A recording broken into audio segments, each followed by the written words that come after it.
All right, so now we've cleaned all 4 cartridges, but we still have to clean the tank. So what you do is you grab your garden hose and your sprayer, you come inside here, and you're actually just going to spray the inside of the tank. You just want to make sure that that's all cleaned out.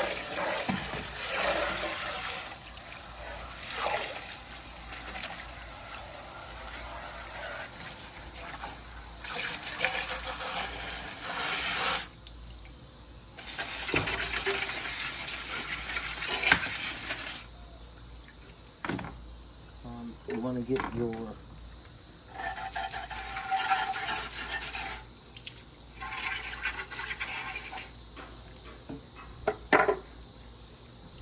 also your bleeder. Make sure these are all cleaned out.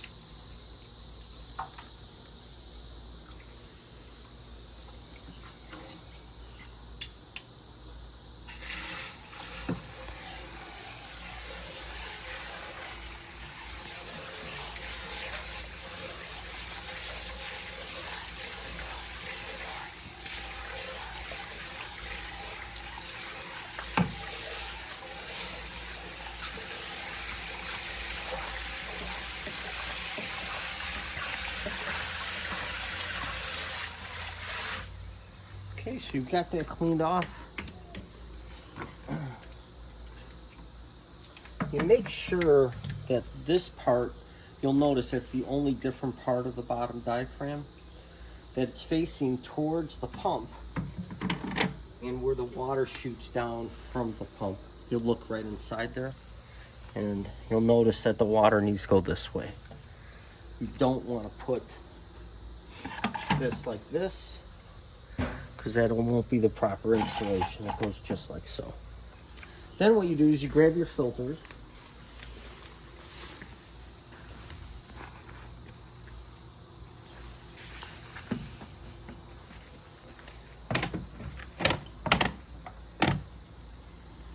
And I get asked this question a lot, does it matter which side faces up? It doesn't matter. You can have one direction, one way or the other. It doesn't make a difference. And we'll grab the other 2.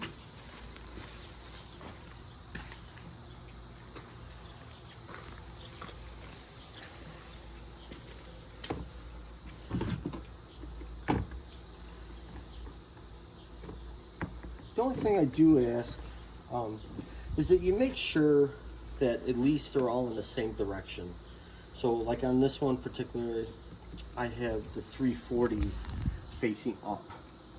Then you grab your manifold. Make sure that your O-ring is intact here. Your O-ring should be right there. You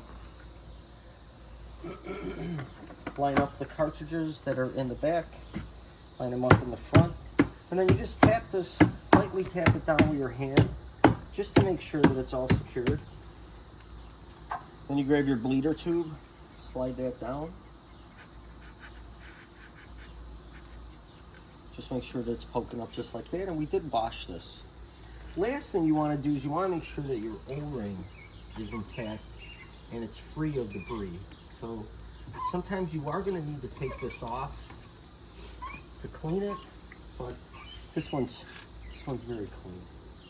Then you grab your top, make sure your pressure gauge is facing out so you can see it. Grab your band clamp, lock that into place.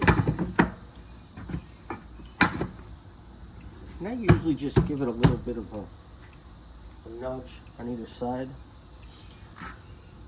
It's very important. These face up, they don't face sideways. They face up and down, and it's designed to face up and down so it locks in here. And so as this spins, you'll notice that if it's going the wrong way, that it will not lock. So it's very important that you put these up and down, and then this spins right into place.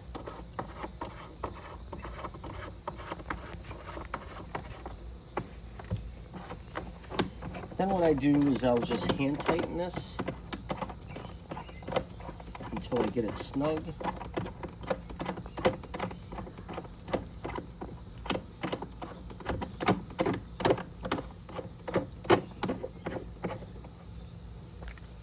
Grab my socket.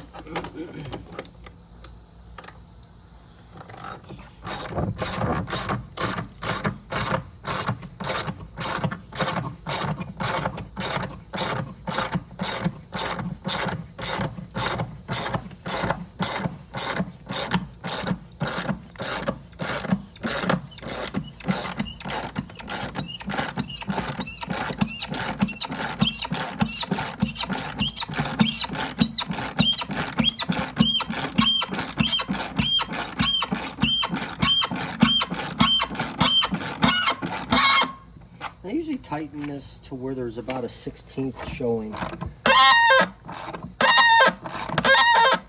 So that should be tight enough. Then you grab your drain cap and make sure that that's... Oh, there's also an O-ring in here. You want to make sure that the O-ring's intact and the cap is actually flush to the locking ring. So you just hand tighten this. And then what I normally do is I'll get my channel lock and I'll just give it a 1/4 of a turn more. I'll put in my bleeder, I snap it in, and I leave it about 1/4 to maybe 3/8 of an inch out because I am going to have air that's going to blow out of here. So then I go over to my Aqualink box.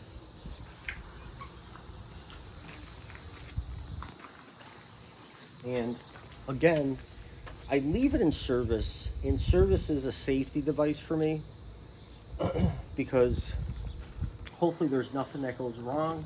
But if there is, it gives you an opportunity to shut it off right away. So you hit the button.